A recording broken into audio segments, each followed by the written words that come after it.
Pessoal, então vamos dar início à nossa segunda aula sobre a persona, para que nós possamos tirar algumas dúvidas, aprofundar um pouco mais o nosso conhecimento sobre esse tema tão instigante dentro do conhecimento que ele pode nos trazer sobre a dimensão do autoconhecimento, das diferentes camadas do espírito, como também da expressão desse espírito. Lembrando ao pessoal que assiste de casa que esse curso, então, sobre a série psicológica de Joana de Ângeles, ele está ocorrendo desde o início do ano de 2019 com o objetivo de nos aprofundarmos ainda mais na série psicológica dessa mentora, na sua correlação que ela faz entre a psicologia e os conhecimentos trazidos pelo espiritismo, não é? Então, a proposta de hoje é podermos perceber um pouco melhor a importância deste papel social, desta capinha do nosso eu, que é a persona, desta face mais evidente de todos nós, porque, como nós vimos na aula passada, a persona ela é ao mesmo tempo a nossa máscara social, aquela máscara que nós nos colocamos, nos vestimos, nos mostramos no nosso dia a dia, nos diferentes espaços em que circulamos, seja dentro de casa, no trabalho, na atividade espírita, no convívio com a família e com as pessoas. É a máscara que a gente adota em cada fase da nossa vida, em cada etapa do nosso processo e também em cada contexto do nosso dia a dia. E ao mesmo tempo que ela é uma máscara, no sentido duplo da questão, porque uma máscara ora expressa e ora esconde. Então a persona tem essa dualidade. Ela serve para expressar algo e ao mesmo tempo ela é capaz de esconder. Num significado construtivo, as duas coisas têm valor, não é? Ou seja, não é um escamoteamento. Esconder faz parte da nossa convivência diária, porque nós não somos obrigados a dar um diagnóstico da nossa vida íntima e particular a todas as pessoas. Emmanuel, no livro Agenda Cristã, orienta aqueles que empregam trabalhadores para que respeite o foro íntimo daqueles que nos servem nos ambientes sociais de trabalho. Ele diz o seguinte, em outras palavras, que assim como quem dá o emprego não é obrigado a declarar todas as suas preocupações mentais, aquele que doa o seu trabalho, que serve, ele também não tem obrigação de abrir coisas do seu foro íntimo. Claro que a boa convivência, a conquista de uma boa amizade, das boas relações, elas abrem espaço para que se troquem informações de foro íntimo. Mas não é uma obrigação, a pessoa tem esse direito, porque Kardec muito bem traz que o homem ele só é livre numa acepção maior da palavra dentro dos seus pensamentos. E por mais mesquinhos e hediondos, ou lindos e bem edificados que sejam os produtos da nossa casa mental, nós temos liberdade para isso. Então a persona ela serve para esconder. E é bom poder esconder. Olha só o que a gente está falando aqui numa aula de Joana de Ângeles. É bom poder esconder. Não estamos falando do escamoteamento da consciência, de nós escondermos deliberadamente ou patologicamente algo de nós mesmos e das pessoas à volta. A gente também vai falar desse aspecto, tá? Ele também existe, isso aí. Mas estamos falando, primeiramente, numa apropriação de intimidade. Tem coisas que nos fazem parte. Como Chico Xavier fala, Emmanuel fala, André Luiz também. Corrigindo, né, a Agenda Cristã de André Luiz, não é de Emmanuel, troquei, não é? Chico Xavier, Emmanuel, André Luiz falam da importância de silenciar conflitos. Que um espírito amadurecido e mais evoluído, ele tem esta capacidade. Nós estamos falando de engolir abacaxi, não saber expressar-se, ou daquela violência introjetada, que muitas vezes é uma das etiologias psicológicas da depressão, que é aquela agressividade que a gente não externalizou, mas tampouco elaborou. A gente acabou internalizando numa agressividade autovoltada. Então, às vezes, a gente acha que tem o mérito de não ter xingado alguém, o que é positivo, talvez a gente não ter explodido, mas a gente também não elaborou, porque o interessante é elaborar, é poder lidar com aquele material. Às vezes a gente introjeta em forma de culpa, em forma de medo, de vergonha, de autodepreciação, muitas vezes formando um processo depressivo. Mas estamos falando no sentido positivo agora, de silenciar conflitos. Então, muitas vezes, nós vamos saber verdade sobre as pessoas e que temos que trabalhar aquilo que se chama o vaso egóico, que é a capacidade emocional do ego suportar segredos, por exemplo. Eu lembro que na adolescência, uma amiga chegou e disse assim, ela contava os segredos de todo mundo, e um dia ela me disse assim, Alexandre, as pessoas não confiam em ti. E eu fiquei intrigado, pois é, deve estar sabendo de alguma coisa que eu não sei. Mas por que tu acha? Alguém te falou alguma coisa? Não, é porque eu te conto tantos segredos, e eu vejo que tu não conta nenhum, então as pessoas não te contam os segredos delas. Daí eu disse assim, olha, na verdade elas contam, só que eu guardo os segredos, eu não tenho necessidade de contar. Né? E como é um processo natural da adolescência, essa ânsia em poder contar, a pessoa não consegue suportar, né? Logo ela queria extorquir, que segredos são esses, que pessoas são essas. Né? Claro que, evidentemente, eu não falei, né? Para o desespero da ouvinte. Né? Então, muitas vezes o ego ele precisa ter uma estrutura para suportar emoções dentro de si, experiências, vivências, inclusive tolerar a pressão de um segredo. Quantas vezes, até como espíritas, nós nos damos conta de um equívoco que alguém cometeu, ou de uma palavra de vingancinha que nós podemos jogar no ambiente, e nos dá aquela sensação de sabedoria, assim, de, poxa, parece que tem algo dentro de mim que me diz para ficar com isso, não é? Se a gente consegue suportar, muitas vezes, essa intuição benfazeja vai nos levar a uma transformação, e muitas vezes a gente dá uma escapadinha e fala, depois pensa, poxa, eu acho que a intuição era verdadeira, eu não devia ter falado, né? Independente das consequências, às vezes a gente já tem a sensação, na hora, de que isso não foi muito interessante. Então, a persona, viram como a persona, ela tem também esta importância em poder esconder. Assim como, agora vamos ver o outro aspecto da extroversão, ela é uma ferramenta de expressão. É através da persona que eu vou me colocar. Lembramos naquela aula que nós tivemos sobre tipos psicológicos, as funções da consciência, esse é o nome da aula, né? Em que nós falamos sobre introversão e extroversão, em que eu trouxe aqui, por exemplo, eu sou uma pessoa introvertida. Porém, eu tenho uma persona extrovertida. Eu posso me utilizar dessa persona quando eu vou dar aula, quando eu vou palestrar, quando eu preciso utilizar a palavra, quando eu preciso me comunicar. Mas a maior parte do tempo, eu tenho uma necessidade de estar no meu mundo íntimo. Se eu der muitas aulas e muitas palestras, vai aumentar dentro de mim uma necessidade de ter momentos comigo mesmo. Eu posso estar com o grupo, mas a minha necessidade maior é de me alimentar. Então, se nós formos ver a questão da persona e dos tipos psicológicos, nós vamos ver que uma pessoa extrovertida, por exemplo, ela geralmente tem uma facilidade um pouco maior de estabelecer logo uma persona.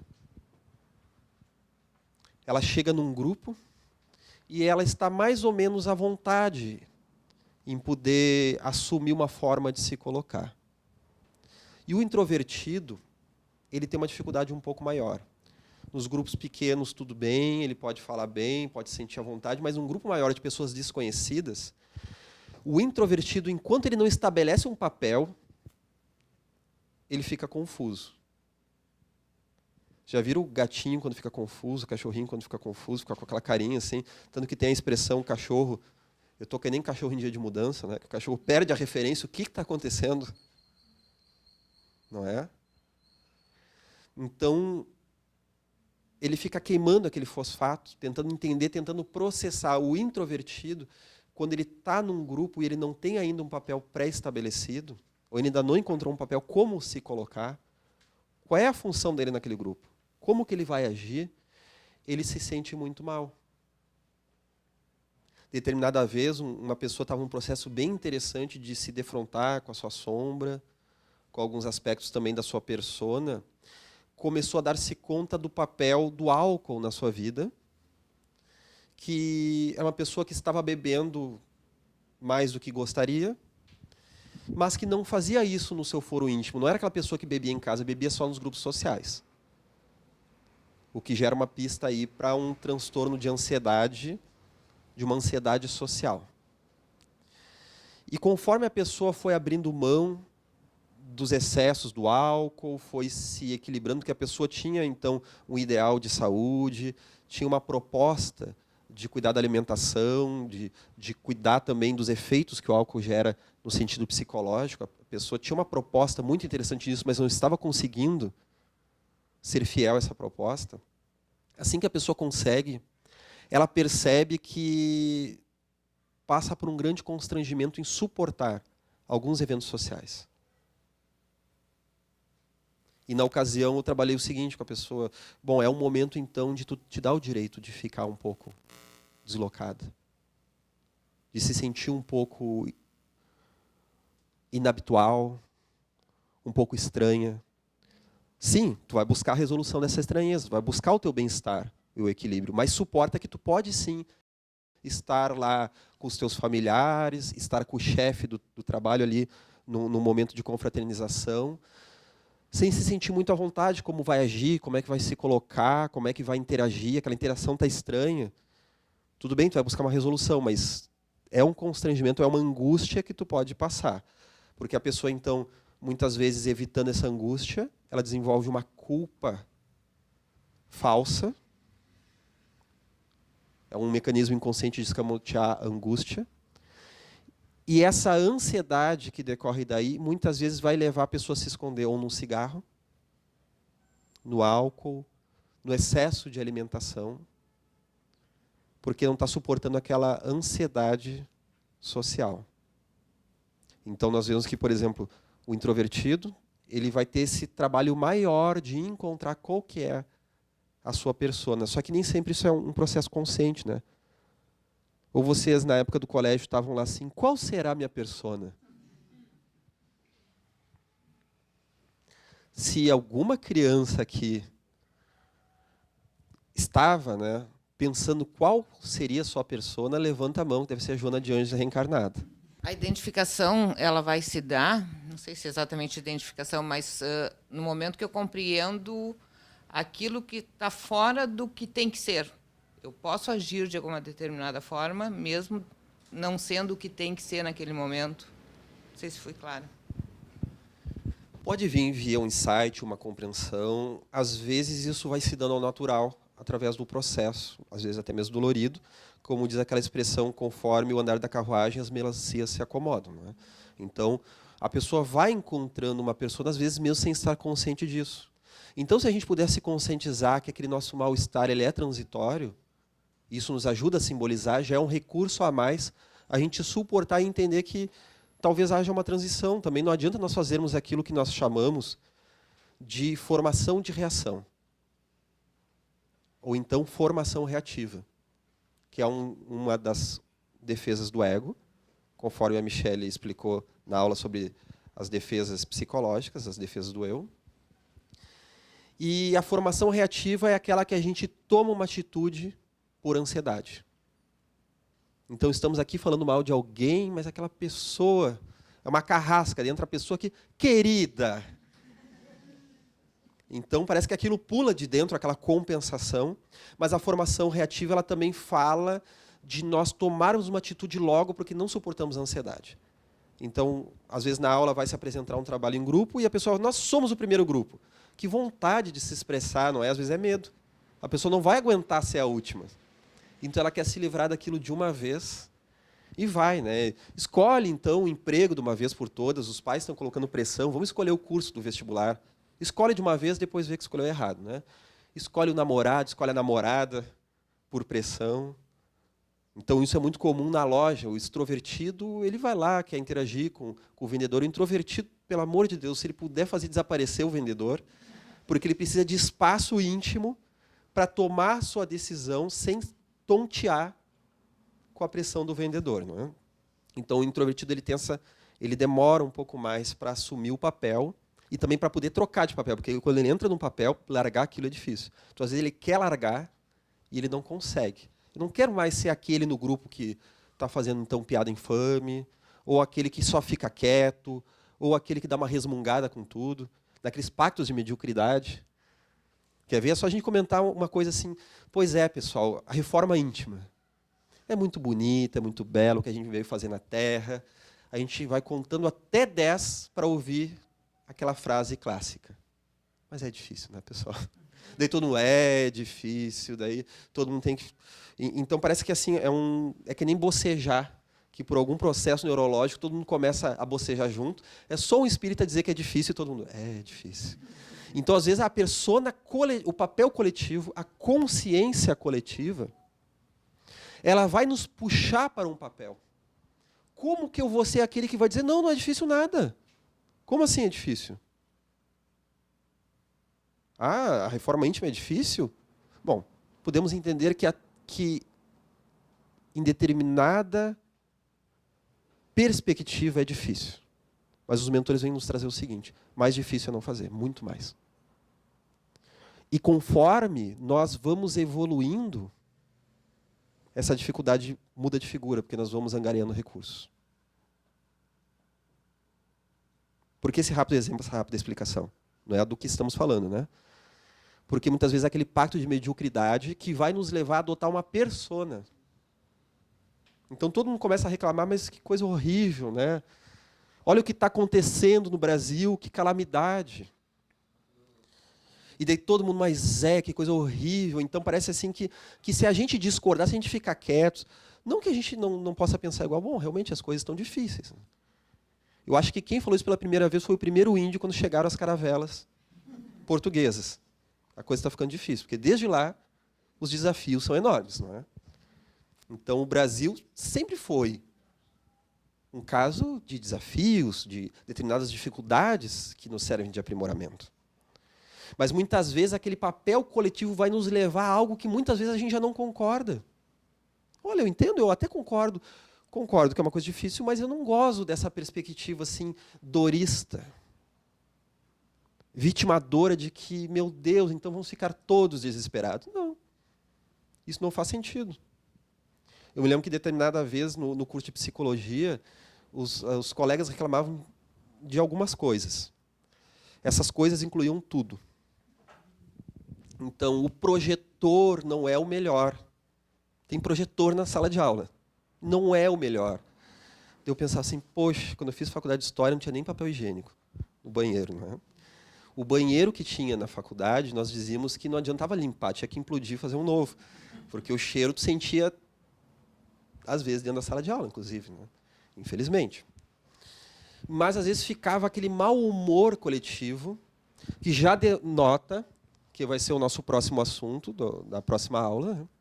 A atuação da sombra, porque há uma atração arquetípica entre persona e sombra.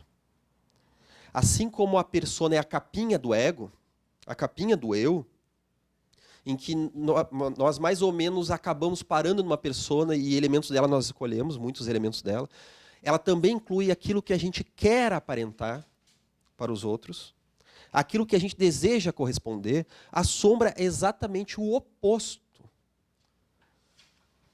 à visão de si do ego e à persona. Podemos dizer, então, que em relação à persona, a sombra é diametralmente oposta. A persona é tudo aquilo que a gente quer aparentar, e a sombra é tudo aquilo que a gente é e não quer ser, e às vezes nem tem noção de que é, de que está presente dentro de nós. São conteúdos que estão dentro de nós. Eles acabam formando um complexo da sombra, esses conteúdos. Então a sombra é aquilo que a gente não quer ser, aquilo que a gente abomina, é aquilo que destoa da nossa persona. E é por isso que, quando nós lidamos com persona e sombra, ou seja, todo ser humano, de alguma forma, vai lidar com isso. Quando nós lidamos com esses dois opostos, é mais uma das vivências de opostos que nós temos na psique. Uma integração, entre várias integrações que nós vamos fazendo ao longo da nossa caminhada, entre persona e sombra, uma integração de persona e sombra é quando nós conseguimos suportar essa contrariedade, vamos dialogando com ela, vamos buscando nos conscientizar, vamos buscando nos aproximar daquilo que nos parece horrível, cuidando com a atração da persona, que pode muitas vezes estar nos atraindo em demasia, cuidar com os excessos, por exemplo, é uma das formas, né? Uma das formas. A colega perguntou aqui, né, se o excesso da persona pode vir em função de esconder a sombra. Geralmente sim. É uma das principais causas, justamente. E não é uma questão escolhida de forma deliberada. Não é? É algo compulsivo que surge. É uma impulsividade que surge dentro de nós, sem nos darmos conta, de querer esconder a sombra. Até de nós mesmos. Né? Isso é uma proteção. Claro que aqui a gente está falando desse excesso da persona, então é uma proteção exagerada. Daqui a pouco vamos voltar na questão da proteção. Se eu não voltar, vocês me lembram. Tá? É uma questão, né, e que, quando é de forma exagerada, essa proteção não é bem-vinda, então. Né? Então, como estávamos falando, de suportar essa dinâmica de opostos, que a individuação, através dessa suportabilidade, nós vamos entendendo novos caminhos. É aquilo que Buda chama do caminho do meio, que é o processo sintético, uma síntese de um terceiro elemento, uma terceira via, que não é necessariamente o meio termo entre uma coisa e outra, senão tudo a gente faz meio termo. É só jogar um pouquinho para o lado, um pouquinho para o outro e tá bom. Não é assim que funciona. É uma nova concepção que não está dada. Isso parece muito abstrato, mas acontece o tempo todo na nossa vida. Esse é o nosso processo de amadurecimento psicológico, de amadurecimento, né? Nós vamos chegar numa terceira concepção, aonde nós naturalmente vamos compor elementos benéficos que estavam tanto na persona quanto na sombra. Nós vamos acabar juntando elementos que pareciam opostos. Como que eu sou um sujeito tão engomadinho e ao mesmo tempo sou uma pessoa tão agressiva? Eu não quero ser agressivo. Eu quero ser engomadinho, mas não adianta eu engomar demais, que isso não vai me ajudar em nada a lidar com a agressividade. Inclusive vai piorar. Inclusive, eu posso me tornar uma pessoa hipócrita, achando que eu sou aquilo que eu me apresento. Então, eu acho que eu vou chegar no plano espiritual e vai ter um tapete vermelho para aquilo porque eu aparento alguma coisa. Porque eu desenvolvi tal e tal projeto e tal trabalho, mas aquilo muitas vezes está mais numa casquinha do que algo realmente vivido. E quanto mais nós falamos das próprias conquistas, mais fica feio, né? A virtude que nós mesmos apontamos em nós, ela degenera. Já não é mais virtude. Que sejamos aceitos em função da nossa persona, intimamente a gente sabe que o que está sendo aceito é a persona, é aquilo que eu estou mostrando. Lá no fundo eu conheço o que está. Olha, lá no fundo nós temos uma noção. Porque quando a gente fala em termos psicológicos, a gente não tem consciência da sombra. A gente diz assim, eu sou consciente que eu tenho um lado agressivo, que eu não aceito muito bem. Não. Se nós formos usar o termo, tá? Mas é o termo psicológico, o termo científico. Isso não é consciência. Nós temos uma noção. Porque quando nós temos consciência, não é o termo popular consciência. O termo científico quer dizer que aquilo já está integrado. Já faz parte da nossa consciência. Já não é mais uma armadilha, já não é mais um terreno inóspito. Nós já temos uma determinada capacidade de dialogar com aquilo. Uma determinada capacidade mais adequada, exatamente. Então já está na nossa consciência e já é uma sombra já integrada daí. Aquilo que antes era sombra, então vamos pegar o sujeito engomadinho que é agressivo, né? Conforme ele vai integrando essa sombra, essa agressividade vai se tornando uma assertividade. Vai se tornando coragem. Vai se tornando, inclusive, uma capacidade de enfrentar os obstáculos, de ser firme, já destituída do seu papel nefasto, que é de não lidar com as emoções e se tornar agressivo e tentar impor ao outro. E daí a pessoa já não precisa mais ser um engomadinho. Engomadinho, essa expressão, né, parece, digamos, aquele com requintes da persona. Ele pode se arrumar bem, conforme a sua vontade, conforme o meio esteja pedindo. Ele consegue transitar com a persona sabendo que aquilo ali é uma capa do eu, do nosso eu. É uma capa do nosso eu psicológico e o que dirá o nosso eu espiritual. Como Haroldo Dutra Dias, naquela palestra que ele fez aqui, naquele nosso seminário, se eu não me engano, foi o 2º seminário sobre Joana de Ângeles. Inclusive, deixar a dica, né, que no YouTube nós organizamos as pastinhas e está por seminários, né, no nosso canal da Merix, tem o 2º seminário, o 3º seminário e tantos outros eventos da Merix ali. Naquela palestra do Haroldo, ele fala do desafio de estar encarnado. Porque estar encarnado é estar num momento psicológico, ele usa em outras palavras, claro, é estar num momento psicológico em que tudo aquilo que nós repousamos os olhos carnais ou está morto ou está caminhando para a morte. Então, essa mesa aqui é uma árvore morta, não é? Essa mesa de madeira é uma árvore morta, ou seja, ela está morta. E aqueles corpos, aquelas pessoas que estão aqui, que eu estou vendo através do corpo, o corpo de vocês, então, está servindo como uma forma de comunicação para que eu possa enxergar vocês, e vocês também estão me enxergando através do meu corpo, aqui falando de dimensão carnal, né? Os médiuns aqui segurem, né, nesse momento.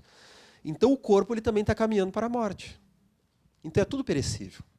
E aí que nós desenvolvemos o apego, porque nós ficamos presos naquilo que os budistas chamam do mundo flutuante, que é o mundo da impermanência. Não é? Isso. O Haroldo que fala dessa questão. Está ali o link da palestra dele no YouTube, para quem quiser ver, no YouTube da Merix. Então, nós vamos ver que é um desafio da nossa condição como espíritos ainda imperfeitos no mundo de provas e expiações, equacionar persona e sombra. Vamos para a questão do corpo. Ao mesmo tempo que o corpo ele limita o espírito, ele limita as capacidades do espírito e ele esconde o nosso real estado interior, o nosso cartão de visitas, na palavra de Emmanuel, como falamos na aula passada, que é o nosso estado mental, nosso estado emocional e espiritual. Ao mesmo tempo que ele esconde, isso também é protetivo. Porque nessa etapa da nossa evolução, nós ainda não estamos prontos para lidar com todo o conteúdo que as pessoas têm dentro de si, que nós não saberíamos lidar com o próximo, com tudo que há de sombra ali presente. Nós ainda não temos maturidade espiritual para lidar com tudo de uma vez. Por isso, as relações, a personas, diferentes contextos, fases da vida, parcerias, inimizades, desafios, para que nós vamos lidando aos pouquinhos. O que dirá de lidar com aquilo que está dentro de nós, de uma vez só, não é? Então, essa limitação no corpo, que também fala da persona, é protetivo para o espírito. Ele esconde o espírito porque, por enquanto, nós ainda temos que estar um pouco escondidos, não é? A colega falou, né, que muitos outros corpos virão com a mesma finalidade. Exatamente, né?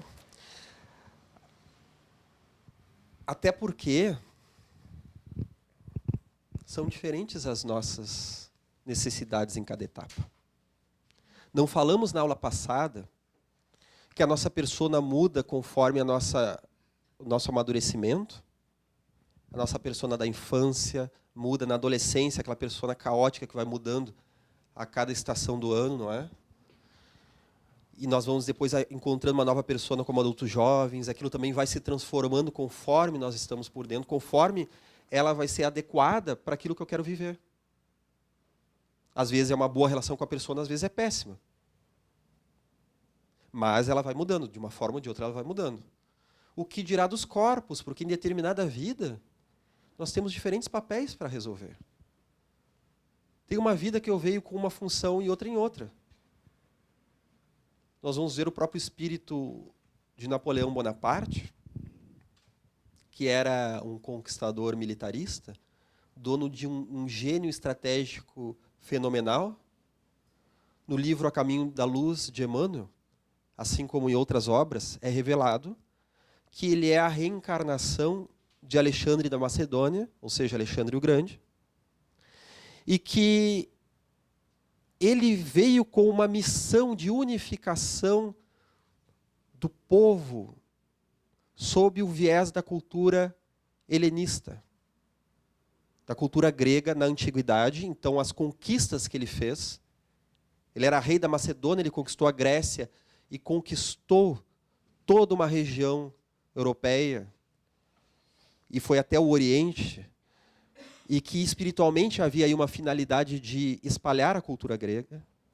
Ele reencarnou depois como Júlio César, também unificando o Império Romano, porque depois viria a palavra de Cristo, era necessária aquela unificação. Ele vem depois como Napoleão Bonaparte, porque aquelas aquisições da Revolução Francesa e preparando o terreno então para a vinda do Espiritismo ali na França, precisavam ser preservadas do ataque das monarquias exteriores das outras potências europeias. Então ele tinha um papel espiritual, histórico, que foi marcado na espiritualidade. E que nas 3 ocasiões ele falhou pela vaidade. Mas nós vamos ver que Napoleão, ele não teve só essas 3 encarnações. Ele teve outros papéis. Joana d'Arc, que era, então, Judas reencarnado, que havia falhado em confiar na forma com que Cristo estava desenvolvendo o seu trabalho, faltou aquela fé, e o seu excesso de militarismo, de estratégia também levou ele a falhar. Ele vai reencarnar como Joana d'Arc, mas entre uma encarnação e outra ele teve uma série de outras encarnações. E como ele foi suicida, ele também precisou resgatar aquele dano moral que ele fez no seu corpo e no seu perispírito, e na sua consciência, não é? Então, cada etapa é um papel diferente conforme a necessidade do nosso espírito. Eu estava lendo a Ivone Pereira, no Devoção do Invisível, ela falar sobre os espíritos, grandes compositores, e ela traz que muitos deles vão ter uma encarnação fenomenal aqui na Terra, mas como eles são muito levados à vaidade, outros aspectos mais que são inerentes aos desafios de ser um musicista, um artista, eles cometem deslizes e falhas na sua encarnação, e é muito frequente que logo depois eles tenham uma outra encarnação mais curta, sem serem artistas, somente para corrigir aquelas questões que faltaram. Nós temos Mozart, por exemplo, e tantos outros, que trazem Beethoven. Mozart, então, era muito infantilizado, Beethoven muito agressivo, ele tinha uma persona muito grosseira. E aí nós vamos para esse aspecto aqui agora dos perigos, não é? Ele tinha uma persona muito grosseira e, na verdade, ele fez um grande bem para a humanidade. E ele era um espírito bastante desenvolvido na sua intuição musical, e essa era a linguagem dele, essa era a caminhada dele na Terra e a sua missão. Mas, naturalmente, como ele foi grosseiro, ele também cometeu deslizes. E esse tipo de vivência é trazido. Então, nós nos revestimos de diferentes capas, que a minha colega estava falando. A própria encarnação. Uma vida eu vou vir mais introvertido, na outra vai ter um contexto que vai me levar à introversão. Se em uma determinada vida eu tinha excessos, o excesso da fala, o excesso da facilidade me levou a passar do ponto, vim numa família onde eu vou desenvolver determinada timidez, às vezes através da pancada psicológica, não é? Até mesmo de uma humilhação dos genitores, que impõem a sua humilhação ao filho, vai auxiliar para que a experiência da timidez me auxilie a viver outros opostos, a viver aquilo que então estava só na minha sombra. Eu vou me deparar com a sombra. talvez eu vá me sentir tão humilhado quanto aqueles que eu humilhei nos meus excessos. Então vejam que interessante. A reencarnação nos impõe um corpo, e o corpo nos leva a uma identificação com a persona. É ainda como nós falamos. Nós estamos falando aqui de um problema inatingível, mas daquelas marcas arquetípicas que fazem parte da nossa caminhada enquanto formos espíritos humanos. Depois, já lá na etapa do anjo, quando eu chegar eu volto para contar. Mas acredito que quando eu chegar, vocês já vão estar todos na minha frente, né? Então, na verdade, eu conto para os que ficaram ainda mais para trás, né? Então, como funciona lá, eu já não sei. Porém, na nossa etapa aqui terrena, isso ainda é importante. Logo no início da aula, eu estava falando, então, que a persona esconde e mostra. Eu falei no sentido positivo, e eu acho que já vimos aqui também o negativo, né? Quando esconder é negativo. Nós já estamos falando desde a outra aula. Porque aí nós temos alguns perigos que alguns nós já tocamos, né? Há o perigo da dualidade. O que seria a dualidade? Seria trabalhar com os opostos dentro de mim. Um determinado momento seria aquela pessoa maravilhosa para os outros, e num outro momento seria aquela pessoa pior que poderia existir, né? E que aqui dentro existem os dois. Olha, eu gostei da expressão. Quando tu fala trabalhar, já é a gente olhar para a dualidade, né? O Evangelho nos traz uma fala muito interessante disso quando vai nos falar da afabilidade e a doçura. O problema da afabilidade e da doçura é a capa da afabilidade e da doçura, e não a real. Nós somos convidados a desenvolver a real afabilidade e doçura, que vai nos ajudar a ter uma persona mais adequada. Porque se a gente está conseguindo se confrontar com a nossa sombra, nesse processo que é um processo ininterrupto, não é? Isso vai nos ajudar a adquirir uma persona. Não é, olha só, nós estamos falando em escolher uma persona. Isso vai nos ajudar em adquirir uma persona mais adequada, que vai nos ajudar a ser afáveis, a sermos afáveis e dóceis, sem precisar evidenciar isso em excesso. Aquilo vem ao natural. Isso vai trazendo uma segurança para a pessoa. A pessoa entra no ambiente, ela não precisa ficar declamando que ela é afável e é dócil. Quando a gente declama demais, há um problema de sombra. Que problema é esse? Eu não sei, depende de cada personalidade. Pode ser uma pessoa realmente perversa, ou daqui a pouco nem é uma pessoa perversa, mas ela tem medo de ser. Ela tem determinada agressividade que ela não está deixando vir à tona. E essa agressividade, em alguns casos, tem uma parcela de verdade. Que é se dar conta assim, poxa, a pessoa está sendo chata, né? Às vezes a pessoa é chata e quem se constrange somos nós. Porque a gente não quer olhar para a sombra. Depois a gente vai entender por quê na próxima aula. Cenas do próximo capítulo.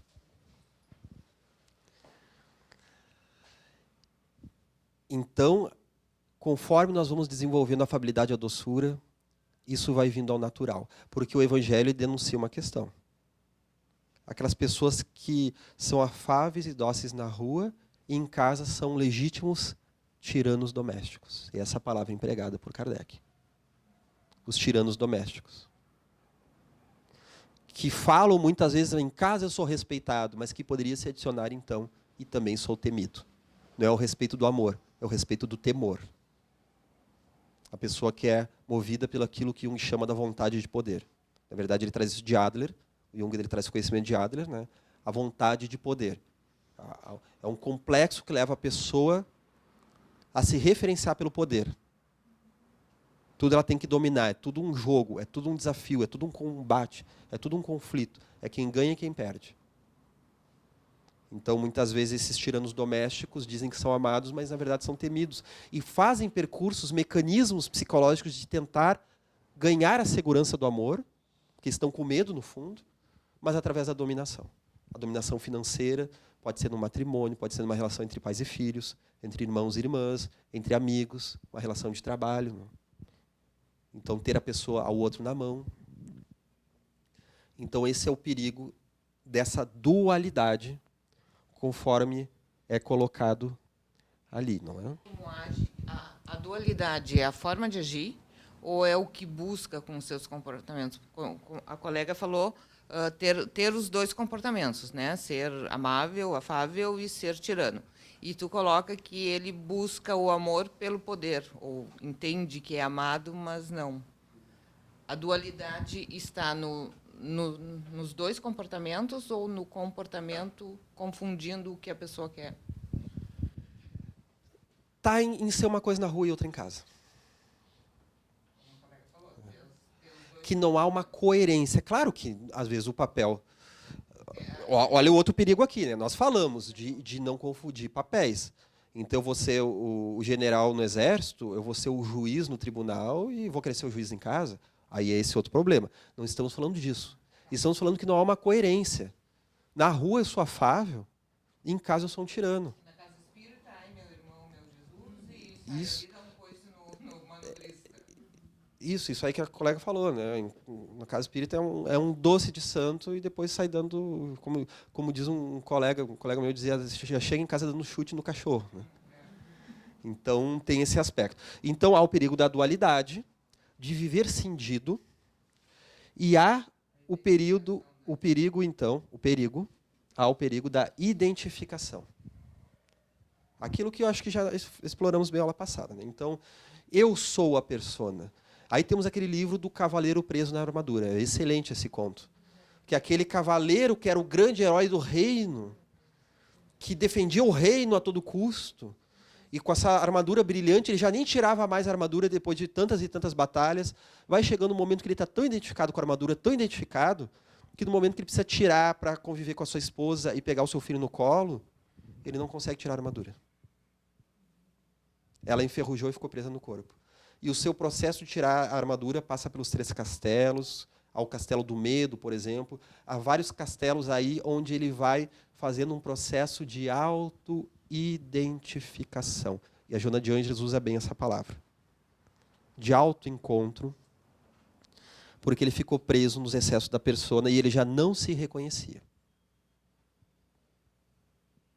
A gente conseguir sair desse excesso. A Joana de Ângeles, ela traz uma colocação muito boa no livro O Homem Integral. Ela nos diz que é um dever emocional assumir a sua identidade, conhecer-se e deixar-se conhecer. Certamente não nos referimos à necessidade do indivíduo viver as suas deficiências impondo-as ao grupo social no que se encontra. Chamamos isso de identificação com a sombra. Né? A pessoa assume a sombra e chuta o pau da barraca. Porém, não escamotear os próprios limites e anseios ainda não logrados, mantendo falsas posturas de sustentação impossível. É o compromisso existencial que leva a um equilibrado amadurecimento emocional. Num parágrafo um pouco mais à frente, deste modo, o indivíduo tem o dever de enfrentar-se, de descobrir qual é a sua identidade e, acima de tudo, aceitar-se. A aceitação faz parte do amadurecimento íntimo, no qual os inestimáveis bens da vida assomam à consciência, que passa a utilizá-los com sabedoria, engrandecendo-se na razão direta que os multiplica. E um pouquinho mais à frente, o descobrir-se que a própria identidade é única, é especial, em decorrência de muitos fatores, favorece a manutenção do bem-estar íntimo, impedindo fugas atormentantes e inúteis. A própria identidade, o nosso coeficiente pessoal, tem que estar presente. A gente pode até se assemelhar e se identificar com movimentos coletivos, com propostas ideológicas, espiritualistas, estilistas, de jeito de vestir, de jeito de se expressar, porém nós devemos buscar aquilo que nós somos e só nós somos. Para que nós não caiamos naquilo que Jung chamou da macaquização do ser. No livro O Eu Inconsciente, O Eu e o Inconsciente, Obras Completas 7/2, eu lembro a primeira vez que eu li, que ele foi descrevendo esse processo coletivo, E eu me lembro que isso foi interessante, eu tive uma expressão mental, quando eu li aquilo pela primeira vez, que eu li, pensei, mas pelo amor de Deus, isso é a macaquização do ser. E quando eu virei na página seguinte, o Jung usa essa expressão. E eu pensei, poxa, olha que interessante, nós dois pensamos no caso do macaquinho, né? Então a gente macaquiza, né? A gente sempre passa por essas, né? O bom é quando a gente se dá conta que está macaquizando. Um bom encontro entre persona e sombra, ou seja, no seu processo de individuação, não é o que a gente não macaquiza, é o que a gente se dá conta a tempo que está macaquizando, não é? Então, quando a gente já está indo para a segunda ou terceira banana, quando a gente já está ali, digamos assim, agindo daquela forma primitiva dos macaquídeos, de copiar, de sermos homens e mulheres cópias, o interessante é quando a gente se dá conta a tempo. E, então, esse é o processo, é se dar conta a tempo, não é? Para que não venha depois a cair de forma automática. Depois, aquele impulso vai ser melhor percebido antes que vá para o ato, antes que vá para a ação. Isso é interessante desse nosso autoconhecimento. E ela complementa que quem foge da sua realidade neurotiza-se, padecendo estados oníricos de pesadelos que passam à área da consciência em forma de ameaças de desditas por acontecer, com o mundo mental povoado de fantasmas que não consegue diluir. Aceitando-se como se é, possui-se estímulos para autoaprimorar-se, superando os limites e desajustes por educação, disciplina e lutas empreendidas em favor de conquistas mais expressivas. E ela conclui, então, essa passagem, nos dizendo que somente através da aceitação da sua identidade, sem disfarces, o homem, por fim, adquire o amadurecimento psicológico que o capacita para uma existência ideal, libertadora. A própria identidade é a vida manifestada em cada ser. Olha só a importância da própria identidade, pois ela é a vida manifestada em cada ser. Não é algo que a gente deixe em haver, essa própria identidade. É algo desafiador, e antes que alguém levante e diga que é difícil, é apaixonante, é promissor, é encantador. Que conforme, como falamos antes, conforme evoluímos, novos recursos automaticamente vão se apresentando à consciência. Novas ferramentas que nós não conhecíamos a sua existência.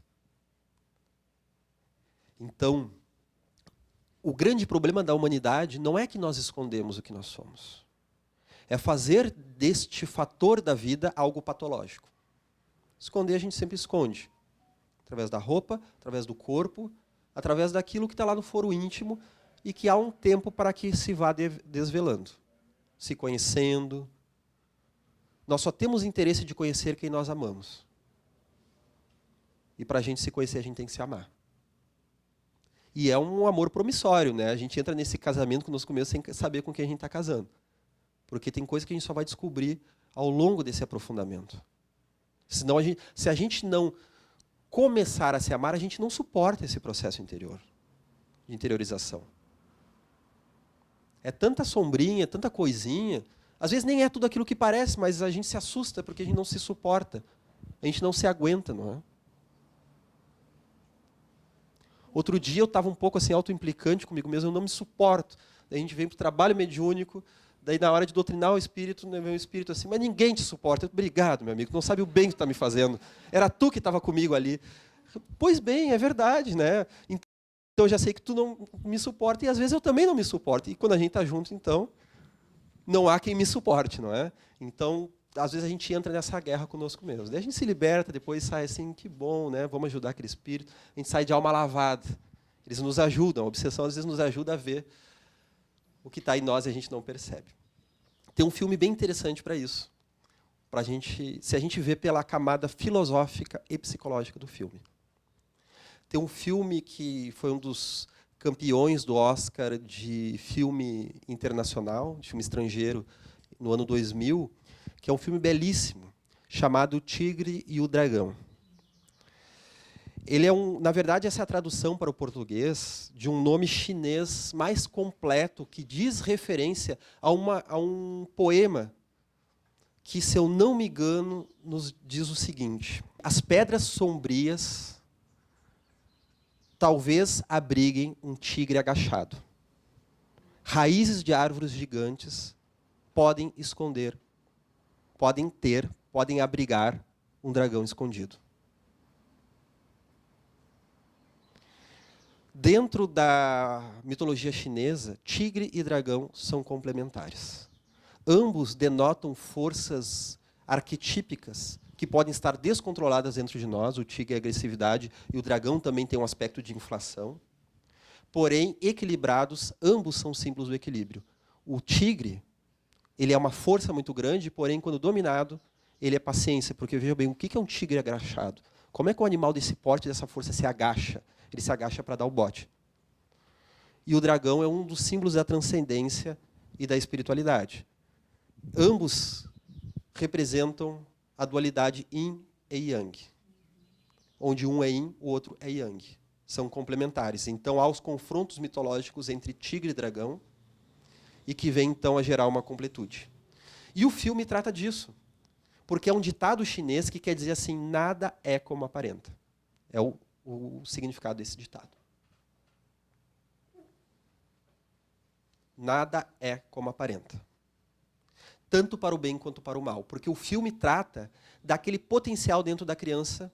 Crianças que têm um enorme potencial, que tu olha para elas e pensa: mas é uma criança. O que esse serzinho tem a me ensinar? Vai aprender, criança, vai viver a vida. Aí tu volta aqui, mas não sabe que espírito está ali. Os chineses já tinham essa visão reencarnatória. E, às vezes, está trazendo um conteúdo que, claro, vai precisar da experiência, pelo amor de Deus, vai precisar da experiência. Mas já tem ali aquilo que Jung chama da semente. E que Hillman chama a bolota do carvalho, a semente promissória de algo grandioso. E também serve para mostrar que também a questão das facetas, porque no filme também tem isso. Não é? É a princesa que, na verdade, é uma bandida e que tem a sua babá que lhe treina nas artes marciais. É um filme de artes marciais, mas ele é todo romântico, ele é muito suave. Não classifico como um filme de pancadaria, mas é um filme muito belo e bonito, não por acaso ganhou o Oscar. Né? Ele tem um filme, a continuação, que essa não conta. Essa aí vão imaginar que é pirata. Tá?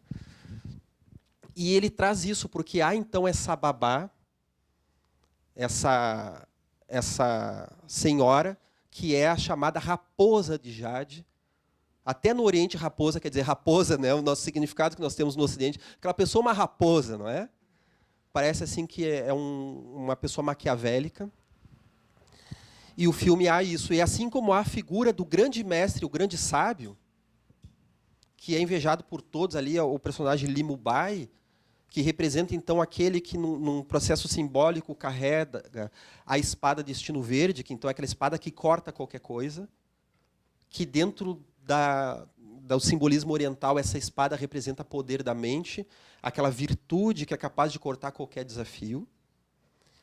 Segundo o monge Takua Sorro, no livro A Mente Liberta, ele traz essa simbologia, daí já é um monge zen budista japonês, não é? Ele não viu o filme, porque ele viveu no século XVII, mas a simbologia é a mesma. E o Li Mubai, ele se dá conta das aparências, porque quando todo mundo admira ele como um homem sábio, aquele personagem único e marcante de alguém que trilhou caminhos da sua individuação, e de fato o personagem assim o fez, e que já está em conhecimento de si próprio, ele parece um Sócrates. Sócrates, né, dono daquela frase, eu só sei que nada sei. Então ele vê a própria sombra, e ele não se acha nada daquilo de esplendor que as pessoas veem. Então é um filme de muitas camadas. Fica o convite a quem quiser assistir esse filme, não é? Porque ele fala muito bem da relação entre persona e sombra, se a gente conseguir ver com um olhar mais acurado. E, finalizando, né, eu acho que ficou só esse aspecto aqui, né? A fragilidade da persona nos diz respeito àquele elemento de que a persona ela é necessária como capinha do ego. Uma persona frágil, mal desenvolvida, não é protetiva do ego. Não vai proteger o eu. Ele vai ficar mais exposto às feridas narcísicas de humilhação, de vergonha. Então tem pessoas que trazem uma vergonha muito grande e vão para um relacionamento, vão conhecer uma pessoa, vão para o encontro, e no primeiro encontro já diz, olha, mas eu tenho tanto problema, mulher nenhuma me aguenta. Depois a gente pergunta, e aí, como é que foi o encontro? Ah, ela não me aguentou. A persona poderia auxiliar, mas eu não quero esconder isso que eu vivo. Tá, mas também tem um momento adequado. Há a conquista, há o momento de se abrir, não é? Então, essa pessoa, no caso, uma pessoa frágil, grosseira, desprotege o ego. Uma pessoa grosseira. Então, essa pessoa frágil, ela pode ser ou grosseira ou ingênua. Porque a ingenuidade atrai a sombra. Às vezes nós vivemos um pacto de ingenuidade, mas fulano de tal é muito bom. É muito querido. Uma vez, um amigo estava fazendo um determinado empreendimento comercial, daí ele foi montar a sua empresa, e ele me conta o seguinte, né, que o sócio dele chamou o caminhão de tijolos para descarregar os tijolos e na hora perguntaram, olha, mas tem lugar na garagem para colocar? Sim, tem. Ele mentiu, porque o amigo mentia o tempo inteiro. Né? E daí, quando ele chegou lá, o porteiro estava brigando com o pessoal que ia descarregar o tijolo. Ah, mas eles disseram que ele falou no telefone. Até parece que o fulano ia mentir. Como assim? O fulano, o porteiro está defendendo o colega dele, né? O sócio dele. Mas o fulano não mente. E daí disse que ele pensou assim, ai meu Deus, se eu contar a verdade... Então, às vezes, uma pessoa ingênua, ela acredita totalmente naquele pacote que chega. E aí, quando ela descobre, ela vai ser mais facilmente enganada. É, muitas vezes, uma personalidade que não está aguentando ou acha que não vai aguentar olhar para a sombra. Então, se a gente é muito ingênuo, cuidado. A gente pode estar escondendo a própria sombra, pode estar com medo de olhar para a sombra do outro. E é interessante olhar para essa sombra gradualmente, através do escudo da reflexão, através do escudo do autoconhecimento. Há um processo em se conscientizar disso. Que aquela pessoa que eu acho boa, talvez não seja tão boa assim. É um ser humano. Ela, às vezes, não deixa de ser uma pessoa excelente, mas é um ser humano. E talvez outras não são nada daquilo que aparentam. É a casquinha. Um ser virtuoso encarnado na Terra, ele pode mudar no último segundo. A encarnação é muito perigosa. Olha o alerta ao espírito Alcione, no livro Renúncia. Justamente de que o espírito pode se perder aqui na Terra. Então, às vezes, aquela pessoa que foi íntegra até o último minuto da sua encarnação, pode haver um tipo de resvalo, é um ser humano. Então, nós temos que cuidar com a idealização que nós fazemos para as pessoas. Porque toda vez que a gente idealiza alguém, ou toda vez que alguém nos idealiza, nós oferecemos uma enrascada para a pessoa. Uma enrascada psicológica que, se ela não tiver maturidade psicológica e espiritual, talvez ela não consiga lidar com aquela tentação.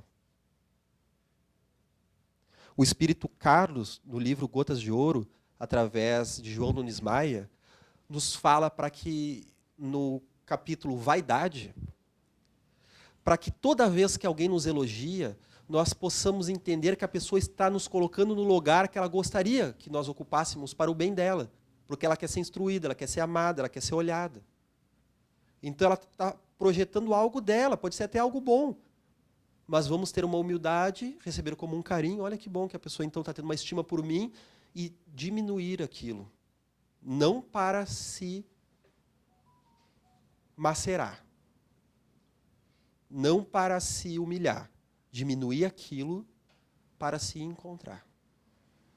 Ficando com a estima da pessoa, porque as pessoas veem em nós aquilo que elas querem ver. A gente também faz isso, né? Elas veem em nós a sombra, elas veem em nós o self.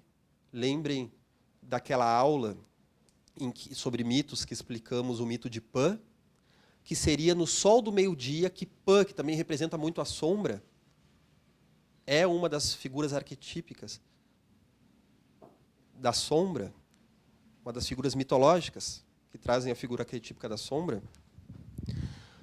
O Pan, ele fica endoidecido sob o sol do meio-dia, ou seja, sobre uma consciência que acha que é totalmente luz. Quando nós achamos que somos totalmente luz, aí é que a sombra impera, a nossa sombra. Então, quando alguém nos projeta o self, as pessoas projetam o self no outro. Projeta a verdade. Aí nós estamos correndo um sério risco de inconsciência e de nos perdermos nesse nosso processo de contato com a sombra. Pessoal, agradeço muito pela atenção de todos. E na próxima aula, já fica a dica para quem está assistindo em casa, nós vamos abordar o encontro com a sombra. Como aqui no Rio Grande do Sul nós vamos ter um seminário da Associação Médico Espírita Internacional, nós vamos pular uma aula aqui.